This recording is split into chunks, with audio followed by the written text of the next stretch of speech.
اعوذ باللہ من الشیطان الرجیم بسم اللہ الرحمن الرحیم واللہ جعل لکم مما خلق ظلالا وجعل لکم من الجبال اکنانا وجعل لکم سرابیل تقیکم الحر وسرابیل تقیکم بأسکم کذالک یتم نعمتہ علیکم لعلکم تسلمون۔ اور اللہ نے اپنی بنائی ہوئی کچھ چیزوں سے تمہیں سائے دیے اور تمہارے لیے پہاڑوں میں پناہ گاہیں بنائیں اور تمہارے لیے لباس بنائے جو تمہیں گرمی سے بچاتے ہیں، اور کچھ آہنی لباس جو گمسان کی جنگ میں دشمن کے وار سے تمہیں محفوظ رکھتے ہیں۔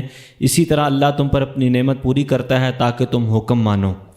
یہ ساری چیزیں انسان کے تجربے اور مشاہدے میں آ رہی ہیں، صرف قرآن شریف ان چیزوں کی طرف متوجہ کر رہا ہے کہ یہ روز مرہ کی چیزیں تمہارے سامنے ہیں، لیکن ان میں غور تو کر۔ آگے چلیے۔ فَإِن تَوَلَّوْا فَإِنَّمَا عَلَيْكَ الْبَلَاغُ الْمُبِينُ۔ پھر اے محبوب اگر وہ روگردانی کریں تو آپ پر کچھ نہیں مگر صاف صاف پہنچا دینا۔ صاف صاف پہنچا دینا، قرآن کا پہنچا دینا، اللہ کی توحید کا پیغام پہنچا دینا، دلائل کے ساتھ پہنچا دینا، اور اللہ تعالیٰ کے ان انعامات کی طرف متوجہ کرنے کا حق ادا کر دینا۔ آگے چلیے۔ یعرفون نعمت اللہ ثم ینکرونها واکثرهم الکافرون۔ اللہ کی نعمت کو پہچانتے ہیں پھر اس کا انکار کرتے ہیں اور ان کے اکثر کافر ہیں۔ یہ اللہ کی نعمت کو پہچانتے ہیں، اللہ کی نعمت سے مراد نبی کریم صلی اللہ علیہ وآلہ وسلم ہے، اور وکان الکفار یعرفونہ بقلوبہم، نبی کریم صلی اللہ علیہ وسلم کو اپنے دل سے یہ سارے لوگ پہچانتے تھے، پھر اپنی زبان سے اقرار نہیں کرتے تھے۔ کما قال، جیسا اللہ نے فرمایا، یعرفونہ کما یعرفون ابناءہم، یہ میرے محبوب کو یوں پہچانتے ہیں جیسے اپنے بیٹوں کو پہچانتے ہیں۔ سورۃ بقرہ آیت نمبر 146 146۔ آگے چلیے۔ وَيَوْمَ نَبْعَثُ مِن كُلِّ أُمَّةٍ شَهِيدًا ثُمَّ لَا يُؤْذَنُ لِلَّذِينَ كَفَرُوا وَلَا هُمْ يُسْتَعْتَبُونَ۔ اور جس دن ہر امت میں سے اٹھائیں گے ہم ایک گواہ، پھر کافروں کو عذر پیش کرنے کی اجازت نہ دی جائے گی اور نہ ان سے اللہ کو راضی کرنے کا مطالبہ کیا جائے گا۔ جی بالکل آسان ہے، ان کو کسی قسم کی حجتیں اور حجت پیش کرنے کی اجازت نہیں دی۔ ثم لا یوزن، پھر اجازت نہیں دی جائے گی، مراد حجتیں پیش کرنے کی اجازت۔ وہم لا یستعتبون، ان سے توبہ کرنے کا بھی مطالبہ نہیں کیا جائے کہ اب توبہ کرو، نہیں، وہ وقت جو توبہ کا تھا وہ گزر چکا ہوگا، اب صرف اور صرف قلم ڈاؤن، پیپر ڈاؤن، ہینڈز اپ۔ چلیے جی۔ وَإِذَا رَأَى الَّذِينَ ظَلَمُوا الْعَذَابَ فَلَا يُخَفَّفُ عَنْهُمْ وَلَا هُمْ يُنظَرُونَ۔ اور ظلم کرنے والے جب عذاب دیکھیں گے تو اس میں داخل ہونے کے بعد وہ ان سے ہلکا نہ کیا جائے گا اور اس سے پہلے انہیں مہلت نہ دی جائے گی۔ ان کا عذاب ہلکا نہیں کیا جائے گا، لیکن نبی کریم رؤوف الرحیم صلی اللہ علیہ وآلہ وسلم کی برکت سے دو شخصیات کا عذاب اس کے ہلکا ہونے کے دلائل ملتے ہیں۔ وہ دونوں حضور کے چچے ہیں، وہ اپنی جگہ پہ، لیکن مجموعی قاعدہ اور اصول یہی ہے کہ کسی جہنمی کا عذاب جس کے لیے خلود کا حکم ہو چکا ہے وہ ہلکا نہیں کیا جائے گا۔ آگے جی۔ وَإِذَا رَأَى الَّذِينَ أَشْرَكُوا شُرَكَاءَهُمْ قَالُوا رَبَّنَا هَؤُلَاءِ شُرَكَاؤُنَا الَّذِينَ كُنَّا نَدْعُو مِن دُونِكَ فَأَلْقَوْا إِلَيْهِمُ الْقَوْلَ إِنَّكُمْ لَكَاذِبُونَ۔ اور مشرکین جب اپنے شریکوں کو دیکھیں گے تو کہیں گے، اے ہمارے رب، یہ ہیں ہمارے شریک جنہیں تیرے سوا ہم پوچھتے تھے، تو وہ انہیں جواب دیں گے، بے شک تم ضرور جھوٹے ہو۔ جن کی یہ پوجا کرتے تھے نا، وہ بھی اس دن ان کا ساتھ چھوڑ دیں گے اور وفا نہ کر سکیں گے۔ آگے جی۔ وَأَلْقَوْا إِلَى اللَّهِ يَوْمَئِذٍ السَّلَامَ وَضَلَّ عَنْهُمْ مَا كَانُوا يَفْتَرُونَ۔ اور اس دن وہ اللہ کی طرف عاجزی سے گریں گے اور ان سے گم ہو جائیں گی وہ سب بہتان جو وہ باندھتے تھے۔ جی۔ وَأَلْقَوْا إِلَى اللَّهِ يَوْمَئِذٍ السَّلَامَ، اس دن اللہ کے سامنے اپنا سلم ڈال دیں گے، یعنی سر تسلیم خم کر دیں گے، اور جو یہ افطرا کرتے تھے اس دن وہ سارے گم ہو جائیں گے۔ آگے جی۔ الذين كفروا وصدوا عن سبيل الله زدناهم عذابا فوق العذاب بما كانوا يفسدون۔ جنہوں نے کفر کیا اور لوگوں کو اللہ کی راہ سے روکا، ہم ان کے لیے عذاب پر عذاب بڑھا دیں گے، یہ اس وجہ سے کہ وہ فساد کرتے تھے۔ آسان آیت، آگے چلیے۔ وَيَوْمَ نَبْعَثُ فِي كُلِّ أُمَّةٍ شَهِيدًا عَلَيْهِمْ مِنْ أَنفُسِهِمْ وَجِئْنَا بِكَ شَهِيدًا عَلَى هَؤُلَاءِ وَنَزَّلْنَا عَلَيْكَ الْكِتَابَ تِبْيَانًا لِكُلِّ شَيْءٍ وَهُدًى وَرَحْمَةً وَبُشْرَى لِلْمُسْلِمِينَ۔ اور جس دن ہر امت میں ان پر ایک گواہ انہی میں سے ہم اٹھائیں گے، اور اے محبوب آپ کو ان سب پر ہم گواہ بنا کر لائیں گے، اور ہم نے یہ قرآن آپ پر اتارا جو ہر چیز کا روشن بیان ہے اور ہدایت اور رحمت اور بشارت ہے مسلمانوں کے لیے۔ تمام امتوں پر ان امتوں کے انبیاء گواہ ہوں گے، اور نبی کریم صلی اللہ علیہ وآلہ وسلم تمام امتوں پر اور ان انبیاء پر گواہ ہوں گے۔ وَنَزَّلْنَا عَلَيْكَ الْكِتَابَ تِبْيَانًا لِكُلِّ شَيْءٍ، اے محبوب ہم نے آپ پر کتاب نازل کی ہے جس میں ہر چیز کا بیان ہے، بیان کرتی ہوئی ہر چیز کو۔ وَهُدًى وَرَحْمَةً وَبُشْرَى لِلْمُسْلِمِينَ، یہ ہدایت ہے، رحمت ہے اور مسلمانوں کے لیے بشارت اور خوشخبری ہے۔ اب ہر چیز بیان کرتی ہوئی شرعی احکام بھی مراد ہو سکتے ہیں جس کا تعلق شریعت سے ہے، اور اسلامی شریعت اور نبی کریم صلی اللہ علیہ وآلہ وسلم کے شرعی بیانات اور شرعی احکام اور دیے ہوئے پیغام سے ہے۔ لیکن اگر اس لفظ کے اوپر صرف فوکس کیا جائے، لکل شیء کے لفظ کی وسعت پر غور کیا جائے، تو پتہ چلتا ہے کہ اس میں ہر چیز کا بیان موجود ہے، لیکن دیکھنے والی آنکھ چاہیے۔ علامہ جلال الدین سیوطی رحمۃ اللہ علیہ نے اتقان کے اندر حضرت عبداللہ بن عباس رضی اللہ تعالیٰ عنہ کا قول نقل کیا ہے کہ میرے اونٹ کی رسی بھی اگر گم ہو جائے تو میں قرآن کھول کر بتا سکتا ہوں کہ کہاں پڑی ہے۔ سیدہ علی المرتضیٰ رضی اللہ تعالیٰ عنہ کا ایک شعر ہے، جمیع العلم فی القرآن لیکن، تمام علوم قرآن کے اندر موجود ہیں لیکن تقاصر منہ افہام الرجال، انسانوں کے فہم اور سوچیں ان تمام علوم تک رسائی حاصل کرنے سے قاصر ہیں۔ إن الله يأمر بالعدل والإحسان وإيتاء ذي القربى وينهى عن الفحشاء والمنكر والبغي يعظكم لعلكم تذكرون۔ بے شک اللہ حکم فرماتا ہے عدل کرنے اور نیکی کرنے کا اور قرابت والوں کو دینے کا، اور منع فرماتا ہے بے حیائی اور برائی اور سرکشی سے، وہ تمہیں نصیحت فرماتا ہے تاکہ تم نصیحت قبول کرو۔ زبردست آیت ہے۔ اللہ تعالیٰ تمہیں حکم دیتا ہے کس چیز کا؟ نمبر 1 عدل کا، نمبر 2 احسان، نمبر 3 قرابت داروں کو عطا کرنا اور دینا، نمبر 4 وینہا عن الفحشاء والمنکر، فحاشی اور برائی سے منع کرتا ہے، والبغی اور سرکشی سے منع کرتا ہے، یعظکم لعلکم تذکرون، اللہ تعالیٰ تمہیں واعظ کرتا ہے، نصیحت کرتا ہے تاکہ تم نصیحت پکڑو، یاد کرو اور سمجھ جاؤ۔ سیدنا عبداللہ بن مسعود فرماتے ہیں کہ یہ قرآن کی جامع ترین آیت، اسی آیت کے تحت ابن مسعود کا یہ قول تفسیر قرطبی میں موجود ہے، اور احسان کا لفظ اس آیت میں استعمال ہوا ہے۔ اس کے بارے میں معروف حدیث ہے بخاری مسلم اور بے شمار کتابوں میں کہ الاحسان ان تعبد اللہ کانک تراہ، احسان یہ ہے کہ تم اللہ کی عبادت ایسے کرو جیسے تم اسے دیکھ رہے ہو۔ تو احسان الاخلاص فی التوحید، توحید کے اندر اخلاص پیدا کرنے کا نام احسان ہے۔ جب اللہ کو دیکھ کر عبادت کرو گے نا تو پھر اخلاص اپنے انتہا کو پہنچ جائے گا۔ شیروں کو دیکھ کر لومڑیوں کو ترپوسیاں بھول جاتی ہیں، تو شیروں کے خالق کو دیکھ کر کیا کچھ بھول جائے گا۔ پھر سجیاں کھبیاں سب گئیاں، بخاری حدیث نمبر 50 آگے جی۔ وَأَوْفُوا بِعَهْدِ اللَّهِ إِذَا عَاهَدتُّمْ وَلَا تَنقُضُوا الْأَيْمَانَ بَعْدَ تَوْكِيدِهَا وَقَدْ جَعَلْتُمُ اللَّهَ عَلَيْكُمْ كَفِيلًا إِنَّ اللَّهَ يَعْلَمُ مَا تَفْعَلُونَ۔ اور پورا کرو اللہ کے عہد کو جب تم عہد کر لو، اور قسموں کو پکا کرنے کے بعد انہیں نہ توڑو جبکہ تم اللہ کو اپنے اوپر نگہبان ٹھہرا چکے ہو، بے شک اللہ جانتا ہے جو کچھ تم کرتے ہو۔ قسم نبھایا کرو، اللہ کو تم اپنا کفیل، گواہ اور ضامن بنا چکے ہو، اللہ کا نام لے کر قسم اٹھائی تھی، تو اب قسم کے خلاف کیوں کرتے ہو؟ ہاں ایک الگ بات ہے کہ ایک بات جس میں کسی بندہ کا نقصان بھی کوئی نہیں، تو بعد میں واضح ہوا کہ یہ قسم مجھے نہیں اٹھانی چاہیے تھی، تو قسم توڑ دینے کا جواز قرآن میں موجود ہے، تو اس کا کفارہ ادا کر دینا چاہیے۔ تو اس قسم کی قسم توڑنا باقاعدہ اچھی بات ہے، اور وہ سنت سے ثابت ہے۔ نبی کریم رؤوف الرحیم صلی اللہ علیہ وآلہ وسلم متعدد بار قسم توڑ کر اس کا کفارہ ادا کر دیتے تھے۔ اس کی کئی مثالیں حدیث کی کتابوں کے اندر موجود ہیں، اور حضرت صدیق اکبر اور دیگر صحابہ کرام سے بھی کثرت سے یہ چیزیں ثابت ہیں۔ آگے جی۔ ولا تكونوا كالتي نقضت غزلها من بعد قوة أنكاثا تتخذون أيمانكم دخلا بينكم أن تكون أمة هي أربى من أمة إنما يبلوكم الله به وليبينن لكم يوم القيامة ما كنتم فيه تختلفون۔ اور اس عورت کی طرح نہ ہو جاؤ جس نے اپنا سوت مضبوط کاٹنے کے بعد اسے توڑ کر ٹکڑے ٹکڑے کر دیا، تم اپنی قسموں کو اپنے آپس میں دھوکہ دینے کے لیے ایک ہیلا بناتے ہو کہ ایک گروہ دوسرے گروہ سے زیادہ فائدہ اٹھانے والا ہو جائے۔ اس کے سوا کچھ نہیں کہ اللہ تمہیں اس سے آزماتا ہے، اور ضرور تم پر صاف بیان کر دے گا قیامت کے دن جس بات میں تم اختلاف کرتے تھے۔ جی، ایسی عورت کی طرح نہ ہو جانا جس نے اپنا سوت کاٹنے کے بعد ٹکڑے ٹکڑے کر دیا، یعنی ناقدت توڑ دیا، ٹکڑے ٹکڑے کر دیا، غزلہا اپنا سوت، اور من بعد قوت مضبوط ہونے کے بعد انکاسن پارا پارا، تتخذون ایمانکم دخلا اپنی قسموں کو تم بنا لیتے ہو۔ دخل کا معنی ہوتا ہے فریب دینے کا ذریعہ، آپس میں فریب دینے کا ذریعہ بنا لیتے ہو قسموں کو۔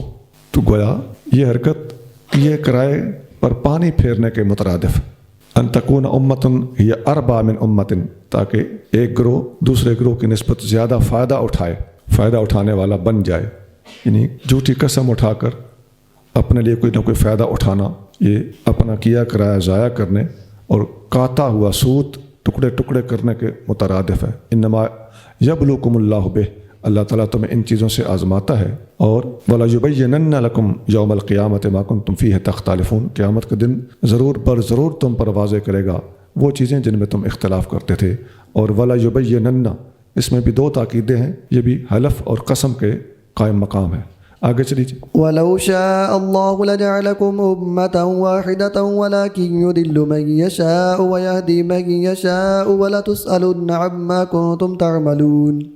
اور اگر اللہ چاہتا تو تم سب کو ایک ہی امت کر دیتا، لیکن اللہ گمراہ کرتا ہے جسے چاہے اور ہدایت دیتا ہے جسے چاہے، اور ضرور تم سے تمہارے عملوں کے بارے میں پوچھا جائے گا۔ آسان ہے، آگے چلیے۔ وَلَا تَتَّخِذُوا أَيْمَانَكُمْ دَخَلًا بَيْنَكُمْ فَتَزِلَّ قَدَمٌ بَعْدَ ثُبُوتِهَا وَتَذُوقُوا السُّوءَ بِمَا صَدَدتُّمْ عَنْ سَبِيلِ اللَّهِ وَلَكُمْ عَذَابٌ عَظِيمٌ۔ اور اپنی قسموں کو اپنے آپس میں دھوکہ دینے کے لیے بہانہ نہ بناؤ، ورنہ لوگوں کا قدم راستی پر مضبوط ہو جانے کے بعد پھسل جائے گا، اور تم اس کے برے انجام کا مزہ چکھو گے، اس لیے کہ تم نے لوگوں کو اللہ کی راہ سے روکا، اور تمہارے لیے بڑا عذاب ہوگا۔ جی، اپنے قسموں کو لوگوں کو فریب دینے کا ذریعہ نہ بناؤ، ورنہ لوگ گمراہ ہوں گے۔ آگے چلیے۔ وَلَا تَشْتَرُوا بِعَهْدِ اللَّهِ ثَمَنًا قَلِيلًا إِنَّمَا عِندَ اللَّهِ هُوَ خَيْرٌ لَكُمْ إِن كُنتُمْ تَعْلَمُونَ۔ اور اللہ کے عہد کے بدلے تھوڑی سی قیمت نہ لو، بے شک جو اللہ کے پاس ہے وہی تمہارے لیے بہتر ہے اگر تم علم رکھتے ہو۔ جی، آسان ہے، آگے چلیے۔ ما عندكم ينفد وما عند الله باق ولنجزين الذين صبروا أجرهم بأحسن ما كانوا يعملون۔ جو تمہارے پاس ہے وہ ختم ہو جائے گا، اور جو اللہ کے پاس ہے وہ باقی رہے گا، البتہ ہم ضرور صلہ دیں گے ان لوگوں کو جنہوں نے صبر کیا بسبب ان کے بہترین کاموں کے جو وہ کرتے تھے۔ اللہ کے پاس جو کچھ ہے وہ باقی رہنے والا ہے، اور جو تمہارے پاس ہے وہ سب فنا ہونے والا ہے۔ ابو موسیٰ اشعری رضی اللہ تعالیٰ عنہ نبی کریم صلی اللہ علیہ وآلہ وسلم سے روایت کرتے ہیں، فرمایا من احب الدنیا اضر بآخرتہ، جس نے دنیا سے محبت کی اس نے اپنی آخرت کا نقصان کیا۔ ومن احب آخرتہ، جس نے اپنی آخرت سے محبت کی اضر بدنیا ہو، اس نے اپنا دنیا کا نقصان کیا۔ فآثر ما یبقی علی ما یفنا، اور جو چیز باقی رہنے والی ہے اس کو ترجیح دو اس چیز پر جو فنا ہونے والی ہے۔ تو تھوڑا بہت نقصان اگر اٹھانا بھی پڑے تو آخرت کے سامنے دنیا کا نقصان کیا چیز ہے؟ To gain something you have to lose something, کچھ پانے کے لیے کچھ کھونا پڑتا ہے۔ مسند احمد 19697۔ اللہ کا شکر ہے اللہ نے ہمیں دنیا بھی دی ہوئی ہے، دین بھی دیا ہوا ہے، لیکن اگر ایک طرف دنیا اور ایک طرف دین ہو تو پھر کس کو ترجیح دینی چاہیے؟ دین کو۔ ہکا پاسا راندئی ہیرے یا رانجے یا کھیڑے۔ من عمل صالحا من ذكر أو أنثى وهو مؤمن فلنحيينه حياة طيبة ولنجزينهم أجرهم بأحسن ما كانوا يعملون۔ جو اچھا کام کرے مرد ہو یا عورت جب کہ وہ مومن ہو تو ضرور ہم اسے زندہ رکھیں گے پاکیزہ زندگی کے ساتھ، اور ہم انہیں ضرور صلہ دیں گے ان کے بہتر کاموں کا جو وہ کرتے تھے۔ مرد ہو یا عورت اعمال صالحہ کرے، بحالت ایمان کرے تو ہم اسے طیب زندگی کے ساتھ زندہ رکھیں گے، اور اسے جو کچھ اس نے عمل کیا اس کا بہترین اجر عطا فرمائیں گے۔ ابن عباس رضی اللہ تعالیٰ عنہ فرماتے ہیں کہ نبی کریم صلی اللہ علیہ وسلم یہ دعا فرمایا کرتے تھے، اللہم قنعنی بما رزقتنی، اے اللہ جو تو نے مجھے رزق دیا ہے مجھے اس پر قناعت عطا فرما، اسی پر مطمئن رہنے کی توفیق عطا فرما۔ بہت ہے سخی سرکار سے مل جائے تو تھوڑا بھی بہت ہے۔ مستدرک حاکم 3410 یہ شعر میں لفظ سخی استعمال ہوا ہے، اللہ کو سخی کہنا جائز نہیں ہے۔ ایک حدیث میں آتا ہے قد افلح من اسلم، فلاح پا گیا جو مسلمان ہو گیا، وہ روزے کا کفافن اور اس کو گزارے کا رزق عطا کیا گیا، وقنعہ اللہ بما آتاہ، اللہ نے جو کچھ اسے دیا اس پر اللہ نے اس کو راضی رہنے کی بھی توفیق دی۔ مسلم 1054۔ فَإِذَا قَرَأْتَ الْقُرْآنَ فَاسْتَعِذْ بِاللَّهِ مِنَ الشَّيْطَانِ الرَّجِيمِ۔ تو اے حبیب جب آپ قرآن پڑھنے لگیں تو اللہ کی پناہ لیں شیطان مردود سے۔ جی، قرآن پڑھتے وقت اعوذ باللہ من الشیطان الرجیم پڑھنے کا حکم ہے، اور اکثر علماء فرماتے ہیں کہ استعاذہ اعوذ باللہ جو پڑھنا ہوتا ہے یہ قرآن کی تلاوت شروع کرنے سے پہلے پڑھنا چاہیے۔ یہ پہلے پڑھنے کا لفظ کیوں میں نے اور اکثر کا قول بیان کرنا کیوں ضروری سمجھا؟ اس لیے کہ قرآن کی آیت کے جو الفاظ ہیں نا، اذا قرأت القرآن، قرأت یہ ماضی ہے، جب تم نے قرآن پڑھا، تو اس سے یہ بھی بعض لوگوں کو خیال گیا ہے کہ جب قرآن پڑھ چکے تو اس کے بعد اعوذ باللہ پڑھنی چاہیے، لیکن یہ قلیل ترین لوگوں کا قول ہے۔ جو اکثر علماء کا قول ہے وہ یہ ہے کہ اس آیت میں قرآن شریف شروع کرنے سے پہلے اعوذ باللہ من الشیطان الرجیم پڑھنے کا حکم دیا گیا ہے۔ اور استعاذہ ہوتا کیا ہے؟ اعوذ باللہ پڑھنے کے الفاظ کیا ہوں گے؟ اعوذ باللہ من الشیطان الرجیم، یہ الفاظ پڑھنے ہوں گے۔ اور استعاذہ کیا ہوتا ہے؟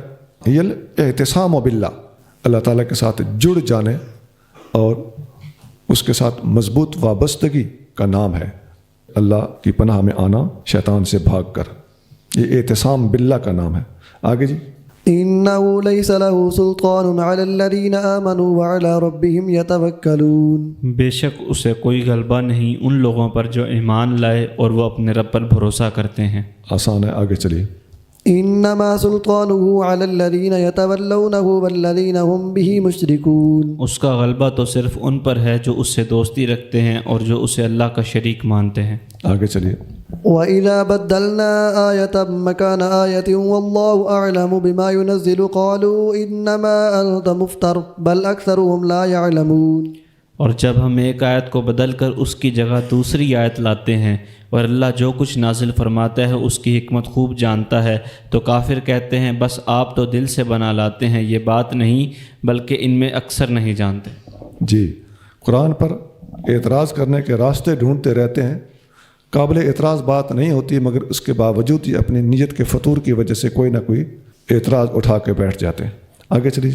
قُلْ نَزَّلَهُ رُوحُ الْقُدُسِ مِنْ رَبِّكَ بِالْحَقِّ لِيُثَبِّتَ الَّذِينَ آمَنُوا وَهُدًى وَبُشْرَى لِلْمُسْلِمِينَ۔ فرما دیجئے اسے روح القدس جبریل نے اتارا آپ کے رب کی طرف سے حق کے ساتھ کہ اس کے سبب ایمان والوں کو ثابت قدم رکھے اور ہدایت اور بشارت ہے مسلمانوں کے لیے۔ جی، روح القدس نے نبی کریم صلی اللہ علیہ وآلہ وسلم پر اس کو اتارا، اور ایک اور جگہ پر آتا ہے نزلہ علی قلبک، نبی پاک علیہ السلام کے قلب اطہر پر اتارا، مر رب کا، تیرے رب کی طرف سے، بالحق، حق کے ساتھ اتارا، تاکہ اللہ تعالیٰ ایمان والوں کو ثابت قدم رکھے، اور یہ ہدایت ہے اور بشارت ہے مسلمانوں کے لیے۔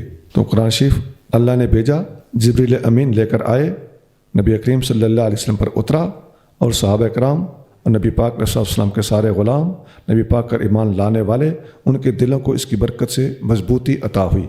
سبحان اللہ، یہ ایک چین ہے، ایک پورا تسلسل ہے، جن سب پر اگر ایمان رکھتے ہیں تو صرف اور صرف اہل سنت ایمان رکھتے ہیں۔ وَلَقَدْ نَعْلَمُ أَنَّهُمْ يَقُولُونَ إِنَّمَا يُعَلِّمُهُ بَشَرٌ لِسَانُ الَّذِي يُلْحِدُونَ إِلَيْهِ أَعْجَمِيٌّ وَهَذَا لِسَانٌ عَرَبِيٌّ مُبِينٌ۔ اور بے شک ہم جانتے ہیں کہ وہ کہتے ہیں کہ انہیں تو یہ قرآن ایک آدمی سکھاتا ہے، حالانکہ جس کی طرف سکھانے کی بے بنیاد نسبت کرتے ہیں اس کی زبان عجمی ہے، اور یہ قرآن نہایت روشن عربی زبان ہے۔ یہ آیت صاف بتا رہی ہے کہ اس آیت کا کوئی شان نزول ہے، اس کے نزول کا کوئی پس منظر ہے۔ جو لوگ حدیث کا انکار کرتے ہیں وہ اس آیت کا پس منظر ذرا بتا کے دکھائیں۔ حدیث کے سوا کوئی بتا ہی نہیں سکتا۔ حدیث بولتی ہے معاملہ کیا ہوا تھا۔ ایک عیسائی آدمی تھا، اس کا نام بلعام تھا، اور وہ لوہار کا کام کرتا تھا۔ تو منکرین کہتے تھے کہ نبی کریم صلی اللہ علیہ وسلم معاذ اللہ اس بندے کے پاس جا کر علم سیکھتے رہتے ہیں۔ حالانکہ اس بندے کی زبان تک عربی نہیں تھی، رولا ہی مک گیا۔ یہ ساری بات ابن جریر میں اسی آیت کے تحت لکھی ہوئی ہے۔ آگے چلیے۔ ان الذين لا يؤمنون بآيات الله لا يهديهم الله ولهم عذاب أليم۔ بے شک جو لوگ اللہ کی آیتوں پر ایمان نہیں لاتے، اللہ انہیں ہدایت نہیں فرماتا اور ان کے لیے دردناک عذاب ہے۔ جی آسان آیت ہے، آگے چلیے۔ انما يفتري الكذب الذين لا يؤمنون بآيات الله واولئك هم الكاذبون۔ بے شک جھوٹ بول کر وہی لوگ بہتان باندھتے ہیں جو اللہ کی آیتوں پر ایمان نہیں لاتے، اور وہی لوگ جھوٹے ہیں۔ جی اللہ کی آیتوں پر ایمان نہ لانے والے جھوٹ بولا کرتے ہیں، اور وہ لوگ بیسیکلی اور انیشلی اور بنیادی طور پر ہی جھوٹ کے عادی ہوتے ہیں۔ ہرقل کے دربار میں جب ہرقل نے سوال کیا تھا کہ هل کنتم تتہمونہ بالکذب قبل ان یقول ما قال، کیا تم اس پاک نبی کو اعلان نبوت سے پہلے بھی جھوٹا کہتے تھے؟ تو انہوں نے کہا تھا کہ ہم نے کبھی ان کا کوئی جھوٹ نہیں پکڑا۔ بخاری حدیث نمبر 7۔ آگے جی۔ من كفر بالله من بعد إيمانه إلا من أكره وقلبه مطمئن بالإيمان ولكن من شرح بالكفر صدرا فعليهم غضب من الله ولهم عذاب عظيم۔ جس نے ایمان لانے کے بعد اللہ کے ساتھ کفر کیا اس پر اللہ کا غضب اور اس کے لیے بڑا عذاب ہے، مگر جس پر جبر کیا گیا اور اس کا دل ایمان کے ساتھ مطمئن ہے اس پر کوئی مواخذہ نہیں، اور ہاں جس نے اپنے سینے کو کفر کے ساتھ کھول دیا تو ان لوگوں پر اللہ کا غضب اور ان کے لیے بڑا عذاب ہے۔ ایک بندے کو گن پوائنٹ پہ کہا جائے کہ کلمہ کفر بولو، تو اپنی جان چھڑانے کے لیے اگر وہ بندہ کلمہ کفر بول دے گا جبکہ دل اس کا مطمئن ہوگا، تو ایسی کریٹیکل اور مشکل ترین صورتحال میں اسے کلمہ کفر بول دینے پر گناہ نہیں ملے گا۔ اب یہ صورتحال کہاں اور دوسرے لوگوں کا تقیہ کہاں کہ جو بالکل ہی چاہتے ہی ہیں کہ دین کو چھپاؤ اور دین کو چھپانا واجب سمجھتے ہیں۔ ایسا بندہ جس کو گن پوائنٹ پہ کہا جائے کہ کفر بولو، تو اس کے لیے بھی کفر بولنا واجب نہیں ہے اسلام میں، اس کے لیے مباح ہے اپنے جان بچانے کے لیے وہاں جان چھڑا کے آ جائے اور پھر للکار کے اپنا کلمہ حق بولے۔ تو ایک موقع پر جان بچانے کے لیے ایک اباحت کی حد تک کسی چیز کا جائز ہونا اور بات ہے، ایک وقت میں وہ بھی گن پوائنٹ پر ہونے کی وجہ سے، وہ بھی اباحت کی حد تک، نہ کہ وجوب کی حد تک۔ اور وجوب تو کیا، ان لوگوں کا تو تقیہ ایمان ہے اور دین کے 10 حصوں میں سے 9 حصے تقیہ ہے، تو نسبت زمین آسمان میں کوئی فرق نہیں ہے۔ اس آیت کا جو وضاحت حدیث میں ملتی ہے، حضرت عمار رضی اللہ تعالیٰ عنہ کو بنو مغیرہ نے پکڑ کر کنویں میں لٹکا دیا۔ اب گن پوائنٹ ہو گیا کہ نہ ہوا؟ کنویں میں لٹکا کے کہنے لگے کہ کلمہ کفر بول، اپنے دین کا انکار کر۔ انہوں نے وقتی طور پر دین کا انکار کیا کہ میری جان چھوڑو۔ جب نبی کریم صلی اللہ علیہ وسلم کے پاس آئے تو رو رہے تھے۔ حضور نے پوچھا کیا بات ہے؟ کہنے لگے حضور کلمہ کفر بول کے آیا ہوں۔ آپ علیہ الصلوۃ والسلام نے فرمایا کیف وجدت قلبک، اپنے دل کی حالت بتاؤ۔ حضور مطمئنا بالایمان، میرا دل ایمان کے ساتھ مطمئن تھا اور مطمئن ہے۔ فجعل النبی صلی اللہ علیہ وسلم یمسح عینیہ، نبی کریم صلی اللہ علیہ وسلم ان کے آنسو پوچھنے لگ گئے۔ وقال ان عادوا لک فعد لہم بما قلت، ایسی صورتحال میں آئندہ بھی پھنس جاؤ تو ایسا کہنے میں کوئی حرج نہیں ہے، لیکن قلب مطمئن ہونا چاہیے۔ فنزلت هذه الآیہ، اس موقع پر یہ آیت نازل ہوئی تھی۔ یہ ہے اس آیت کا شان نزول۔ ابن جریر اور بغوی جلد دوم صفحہ 639 639۔ تفسیروں میں حوالے چیک کرنے کا آسان طریقہ یہ ہے کہ اس آیت کے تحت تفسیر چیک کر لی جائے، چھاپا خواہ کوئی بھی ہو۔ ذلك بأنه مستحب الحياة الدنيا على الآخرة وأن الله لا يهدي القوم الكافرين۔ یہ اس لیے کہ انہوں نے آخرت پر دنیا کی زندگی کو پسند کیا، اور اس لیے کہ اللہ کافروں کو ہدایت نہیں فرماتا۔ جی آسان آیت ہے، آگے چلیے۔ أولئك الذين طبع الله على قلوبهم وسمعهم وأبصارهم وأولئك هم الغافلون۔ یہ وہ ہیں جن کے دلوں اور کانوں اور آنکھوں پر اللہ نے مہر لگا دی اور وہی غافل ہیں۔ آسان ہے، آگے چلیے۔ لا جرم انہم فی الآخرۃ هم الخاسرون، حقیقت یہ ہے کہ آخرت میں وہی نقصان اٹھانے والے ہیں۔ بے شک، آگے چلیے۔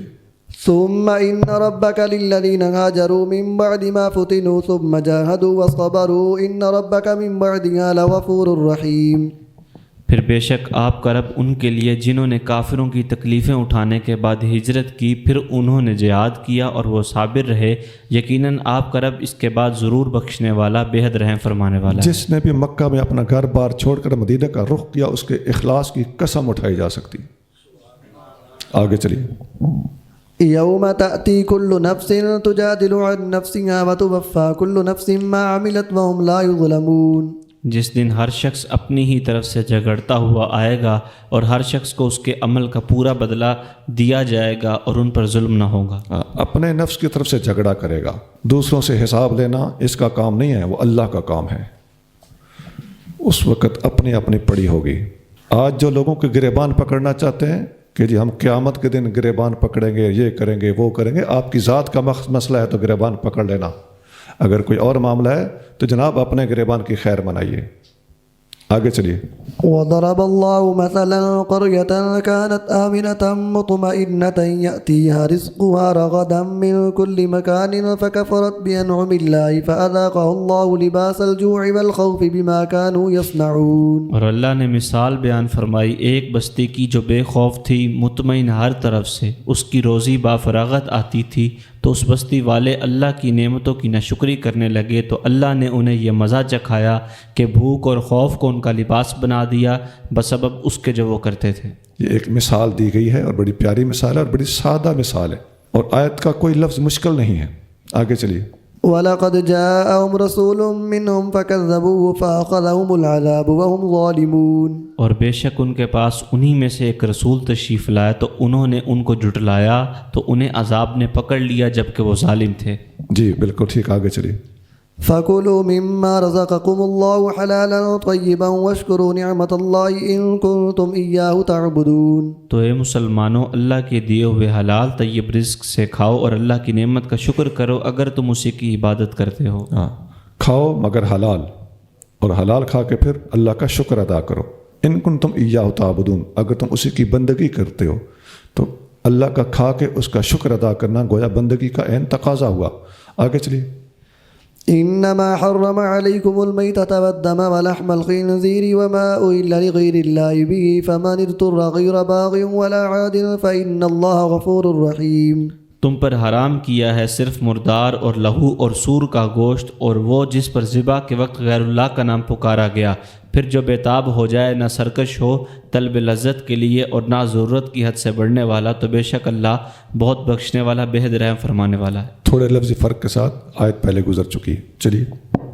ولا تقولوا لما تصف ألسنتكم الكذب هذا حلال وهذا حرام لتفتروا على الله الكذب إن الذين يفترون على الله الكذب لا يفلحون۔ اور جن چیزوں کے بارے میں تمہاری زبانیں جھوٹ بولتی ہیں ان کی نسبت نہ کہو یہ حلال ہے اور یہ حرام، کہ اس طرح تم جھوٹ بول کر اللہ پر بہتان باندھو، بے شک جو لوگ اللہ پر جھوٹ بول کر بہتان باندھتے ہیں وہ کامیاب نہ ہوں گے۔ اپنے طرف سے حلال حرام بنانے کی بجائے حلال حرام اس کو قرار دو جو اللہ اور اللہ کے رسول نے حلال اور حرام قرار دیا ہو، ورنہ اللہ پر بہتان باندھنا ہوگا۔ آگے جی۔ متاع قلیل ولہم عذاب علیم۔ دنیا میں تھوڑا سا فائدہ ہے اور آخرت میں ان کے لیے دردناک عذاب۔ جی آگے چلیے۔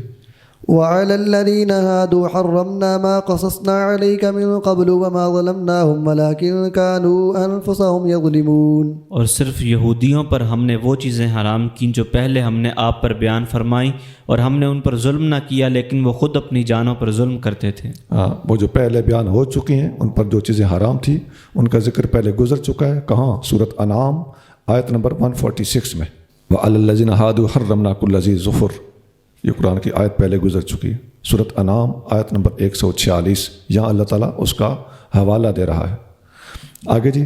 ثم ان ربك للذين عملوا السوء بجهالة ثم تابوا من بعد ذلك واصلحوا ان ربك من بعدها لغفور رحيم۔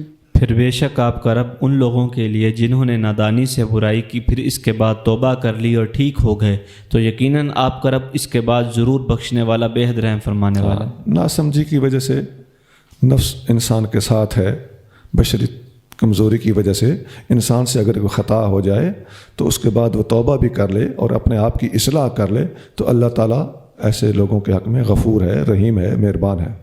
مار وہ کھائیں گے جو دل کے کھوٹے، من کے پلید اور اندر کے شیطان ہوں گے۔ إن إبراهيم كان أمة قانتا لله حنيفا ولم يكن من المشركين۔ بے شک ابراہیم اپنے کمالات کے اعتبار سے بنفس نفیس ایک امت تھے، فرما بردار، باطل سے الگ حق کی طرف مائل رہنے والے، اور وہ مشرکین میں سے نہ تھے۔ جی، حضرت ابراہیم علیہ السلام پوری امت تھے۔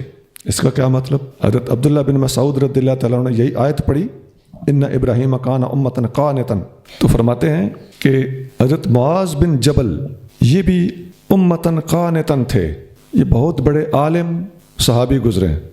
تو ابراہیم علیہ السلام کو بھی امتن قانتن قرآن نے کہا، اور ابن مسعود نے حضرت معاذ بن جبل کو امتن قانتن کہا، اور پھر فرماتے ہیں پتہ ہے اتدرون مل امت، امت کا معنی کیا ہے؟ الذی یعلم الناس الخیر، امت اس ایک فرد کو جب کہا جائے تو مطلب اس کا ہوتا ہے جو لوگوں کو بھلائی کی تعلیم دیتا ہو، وہ فرد واحد پوری امت ہوتا ہے۔ حضور پیر جماعت علی شاہ صاحب رحمۃ اللہ علیہ فرماتے تھے میں جماعت علی شاہ ہوں، میں پوری جماعت ہوں، یہ اس راہ پر چلنے والے لوگ ہوتے ہیں۔ والقانت الذی یطیع اللہ ورسولہ، اور قانت کون ہوتا ہے؟ امتن قانتن، میں قانت وہ ہوتا ہے جو اللہ اس کے رسول کی اطاعت کرتا ہو۔ مستدرک حاکم 3417 3417 سند صحیح ہے۔ اور وہ جو اللہ تعالیٰ نے فرمایا اپنے خلیل علیہ الصلاۃ والسلام کو انی جاعلک للناس اماما، تو یہاں ایک اور جہت سے اس مسئلے کو کلیئر کر لیں۔ انی جاعلک للناس اماما سورۃ بقرہ آیت نمبر 124 میں گزر چکا ہے۔ نبی کریم صلی اللہ علیہ وسلم نے حضرت معاذ بن جبل کو فرمایا، اوپر تو فرمان تھا نا عبداللہ بن مسعود کا حضرت معاذ بن جبل کے حق میں، یہاں حضور صلی اللہ علیہ وسلم کا اپنا ارشاد گرامی سن لیجئے۔ آقا فرماتے ہیں انہ یحشر یوم القیامت بین یدی العلماء نبذۃ، قیامت کے دن معاذ بن جبل علماء کے آگے آگے لگ کر اٹھے گا۔ مسند احمد 108، سند اس کی حسن ہے۔ اور حضرت انس بن مالک رضی اللہ تعالیٰ عنہ فرماتے ہیں ان معاذ بن جبل ہلاکا، معاذ بن جبل فوت ہو گئے، وہ ابن 28 وہ صرف 28 سال کی عمر میں تھے۔ معاذ بن جبل کب فوت ہوئے؟ کتنی عمر تھی؟ یہ حقیقت ہے، 28 سال کی عمر میں فوت ہو گئے۔ جنے کی عمر دیکھو، اور حضور صلی اللہ علیہ وسلم کے ان کے حق میں ریمارکس دیکھو، علماء کی قیادت کرتا ہوا اٹھے گا، بہت بڑے عالم تھے۔ انہی کے بارے میں ترمذی وغیرہ میں حدیث ہے، نبی کریم صلی اللہ علیہ وسلم نے فرمایا حلال حرام کا سب سے بڑا عالم میری امت میں معاذ بن جبل ہے، اور فوت کتنی عمر میں ہو گئے؟ 28 سال۔ علماء کی علمی شانیں، صحابہ کرام کی علمی شانیں اللہ نے الگ الگ عطا فرمائی ہیں۔ سنا ابو بکر و عمر، عثمان و علی، سب کے علم کی عظمتوں کو سلام کر، لیکن یاد رکھ حضور کے گلشن کے پھول کی اپنی اپنی رنگت ہے، اپنا اپنی خوشبو ہے۔ انس بن مالک فرماتے ہیں کہ 28 سال کی عمر میں معاذ بن جبل فوت ہو گئے، وہ امام العلماء برتوۃ، یہ قیامت کے دن علماء کا امام بن کے اٹھے گا، امام بن کے اٹھے گا۔ لیکن امام کا معنی کون سا ہے؟ جو ابراہیم علیہ السلام کے حق میں قرآن میں استعمال ہوا وہ معنی ہے۔ اماموں کو نبیوں سے اوپر ماننے والوں والا معنی نہیں ہے جو ختم نبوت کے ہی خلاف ہے، جو دین کی تکمیل ہو جانے کے بعد دین کے مکمل ہونے کی ہی نفی کرتا ہو، ایسا کوئی عقیدہ اہل ایمان کا نہیں ہو سکتا۔ مستدرک حاکم 5175 5175 شاکرا لانعمه اجتباه وهداه الى صراط مستقیم، اس کی نعمتوں پر شکر گزار تھے، اللہ نے انہیں چن لیا اور ان کی رہنمائی فرمائی سیدھی راہ کی طرف۔ جی آگے چلیے، آسان ہے بالکل۔ وآتیناہ فی الدنیا حسنۃ وانہ فی الآخرۃ لمن الصالحین، اور ہم نے انہیں دنیا میں بھلائی عطا فرمائی اور بے شک وہ آخرت میں ضرور صالحین میں سے ہیں۔ جی یہ ابراہیم علیہ السلام کی شانیں بیان ہو رہی ہیں۔ آگے جی ثم أوحينا إليك أن اتبع ملة إبراهيم حنيفا وما كان من المشركين. پھر ہم نے آپ کی طرف وحی کی کہ اے محبوب آپ دین ابراہیم کی پیروی کریں، وہ ابراہیم جو باطل سے الگ حق کی طرف مائل تھے اور وہ مشرکین میں سے نہ تھے. نبی کریم صلی اللہ علیہ وسلم اسی لیے سیدنا ابراہیم علیہ السلام کی ملت پر اپنے آپ کو ظاہر فرماتے تھے اور اسی راستے پر آپ گامزن تھے. جی. إنما جعل السبت على الذين اختلفوا فيه وإن ربك ليحكم بينهم يوم القيامة فيما كانوا فيه يختلفون.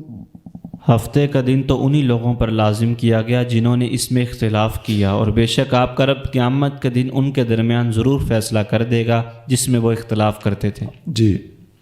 ہفتے کے دن میں اختلاف کرنے والے لوگوں سے مراد یہودی ہیں. ایک حدیث آپ کو پہلے لکھائی ہے کہ جمعہ کا دن مسلمانوں کا دن ہے، ہفتے کا دن یہودیوں کا دن ہے، اور اتوار کا دن عیسائیوں کا دن ہے. مسلم حدیث نمبر 855.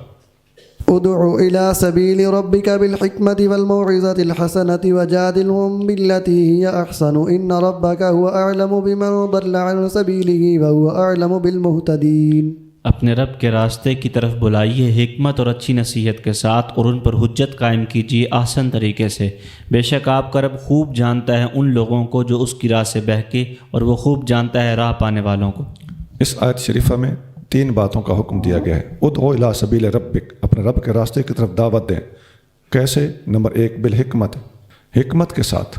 نمبر 2 والموعظۃ الحسنۃ، اچھے واعظ کے ذریعے سے. نمبر 3 وجادلہم باللتی ہی احسن، اگر بحث کرنی ہو تو احسن طریقے سے بحث کریں. تو دین کی تبلیغ کے 3 طریقے اس آیت میں ارشاد فرمائے گئے ہیں. حضرت عبداللہ بن عباس روایت کرتے ہیں کہ نبی کریم رؤوف الرحیم صلی اللہ علیہ وسلم نے معاذ بن جبل رضی اللہ عنہ کو یمن بھیجا تو آپ کو آقا صلی اللہ علیہ وسلم نے وصیتیں فرمائیں. حضرت معاذ کو حضور کی طرف سے کی گئی وصیتیں ایک پوری کتاب ڈیمانڈ کرتی ہیں. یہ وہی موقع تھا جب نبی کریم صلی اللہ علیہ وسلم ساتھ ساتھ چل رہے تھے اور غلام سواری پر تھا اور آقا پیدل چل رہے تھے، اور راستے میں آپ نے بہت زیادہ وصیتیں فرمائیں. اس ساری اکٹھی کی جائیں تو ایک پوری کتاب بنتی ہے. مجھے یاد آتا ہے کہ میں نے کسی جگہ ان کو جمع بھی کر دیا ہے. تو آپ علیہ الصلوۃ والسلام نے انہیں فرمایا جب وہاں جاؤ تو ادعوہم الی شہادت اللہ الہ الا اللہ وانی رسول اللہ صلی اللہ علیہ وسلم، لوگوں کو دعوت دینا کہ اللہ کے سوا کوئی معبود نہیں، اور اپنے بارے میں ارشاد فرمایا کہ میں اللہ کا رسول ہوں. اچھا، فَإِنْهُمْ أَطَاعُوا لِذَلِكَ، تو جب آپ کی یہ بات وہ مان لیں، اطاعت کر لیں، توحید و رسالت کا اقرار کر لیں، فَأَعْلِمْهُمْ أَنَّ اللَّهَ قَدِ افْتَرَضَ عَلَيْهِمْ 5 صلوات فِي كُلِّ يَوْمٍ وَلَيْلَةٍ، پھر اس کے بعد ان کو دوسرے نمبر پہ بتانا کہ 24 گھنٹے میں 5 نمازیں تم پر اللہ تعالیٰ نے فرض کی ہیں. یہ پہلی بات بتانے سے پہلے یہ ابھی نہیں بتانا، یہ ہے حکمت عملی. فَإِنْهُمْ أَطَاعُوا لِذَلِكَ، اب جب وہ اس بات کو بھی مان لیں تو یہ سٹیپ بتائے جا رہے ہیں. اب بتانا کہ فَعَالِمْهُمْ أَنَّ اللَّهَ افْتَرَضَ عَلَيْهِمْ صَدَقَةً فِي أَمْوَالِهِمْ، کہ اللہ تعالیٰ نے ان کے مالوں میں سے زکوٰۃ بھی ان پر لازم کی ہے. تُؤْخَذُ مِنْ أَغْنِيَائِهِمْ، ان کے امیروں سے حاصل کی جائے، وَتُرَدُّ عَلَىٰ فُقَرَائِهِمْ، اور ان کے غریبوں میں تقسیم کی جائے. لی بھی ان کے امیروں سے جائے، تقسیم بھی ان کے غریبوں میں کر دی جائے. بخاری 1395. یہ کیسے پبلک سے چیز لینی ہے، کیسے پبلک میں دوبارہ واپس لوٹانی ہے، یہ ایک پورا محکمہ ہے جسے وزارت خزانہ ڈیل کرتی ہے. اور اسلام کے اندر یہ ایک بہت بڑا نظام اور سسٹم ہے جو نبی کریم صلی اللہ علیہ وسلم کے اپنے زمانے میں رائج تھا، اور اس کے لیے باقاعدہ ایک صحابی کی ڈیوٹی تھی. اور صحابہ کرام کے زمانے میں بھی یہ ڈیوٹی حضرت ابو عبیدہ بن جراح رضی اللہ تعالیٰ عنہ، جن کو حضور نے اپنی امت کا امین قرار دیا تھا، اور یہی لفظ یوسف علیہ السلام نے مصر کے بادشاہ سے کہا تھا کہ مجھے خزانوں کا امین بنا دے، یعنی وزیر خزانہ بنا دے، اور غلے پر مجھے ڈیوٹی دے دے. تو یہ ایک پورا چیپٹر ہے کہ خزانہ کیسے کنٹرول کیا جاتا ہے، انکم کیسے ہوگی، اخراجات کیسے ہوں گے، انکم کے لیے پیسہ کہاں رکھا جائے گا. ظاہر ہے اسٹیٹ بینک کھولنا پڑے گا، اور خیرات کی جو گائے، اونٹ، بکریاں آئیں گی، غلہ آئے گا، وہ کہاں سٹور کیا جائے گا. ظاہر ہے اس کے لیے سٹوریج قائم کرنا پڑیں گے. پھر اس سارے سسٹم کو دیکھ بھال کرنے کے لیے ہمیں چوکیدار بھی رکھنا پڑیں گے. چوکیداروں کے اوپر ایک ہیڈ بھی رکھنا پڑے گا، اور پھر ان چوکیداروں کو تنخواہیں بھی دینا پڑیں گی. تو ان پورے سسٹم کا ایک سب سے بڑا وزیر بھی قائم کرنا پڑے گا, رکھنا پڑے گا, تو اس کا پورا ایک سسٹم اور آرڈنری روم بھی اس کا بنانا پڑے گا. تو پوری کی پوری وزارت گویا اسلام کے اندر اس موضوع پر بالکل انیشیلی ملتی ہے اور دستیاب ہے. پھر جو جانور وغیرہ زکوٰۃ کے رکھے جائیں گے, ظاہر ہے ان کے لیے پھر فصیلیں بنانی پڑیں گی, وہ جو شاہی فصیل ہوتی ہے. تو بیت المال, دفتر, وزارت, ملازمین, ان کی تنخواہیں, رجسٹر اور پورے ملک کے اندر پھیلا ہوا جال, اور پھر آمدنی کے بعد ان کو خرچ کیسے کرنا ہے اور کہاں کہاں کس کس مد میں پیسہ لگانا ہے اور پوری ذمہ داری کا مظاہرہ کرنا ہے. یہ سب جو ہے یہ پبلک فائنانس کے نام سے جدید معاشیات میں جانا پہچانا جاتا ہے, اور اسلام اس میں بہت زیادہ مہارت رکھتا ہے. ہاں, اللہ کرے ہمارے حکمرانوں کو ان باتوں کی سمجھ آ جائے. وَإِنْ عَاقَبْتُمْ فَعَاقِبُوا بِمِثْلِ مَا عُوقِبْتُمْ بِهِ وَلَئِنْ صَبَرْتُمْ لَهُوَ خَيْرٌ لِلصَّابِرِينَ. اور اگر تم انہیں سزا دو تو ایسی ہی سزا دو جیسی تمہیں تکلیف پہنچائی گئی, اور اگر تم صبر کرو تو بے شک صبر بہت اچھا ہے صبر کرنے والوں کے لیے. اگر آپ کو کوئی تکلیف پہنچائے تو اتنی ساری تکلیف پہنچا لینے کی جواباً اجازت ہے, لیکن اگر کوئی صبر کرے اور درگزر کر دے تو اس کی بہت زیادہ حوصلہ افزائی کی جائے گی. معاف کرنے والوں کو اللہ معاف کرتا ہے.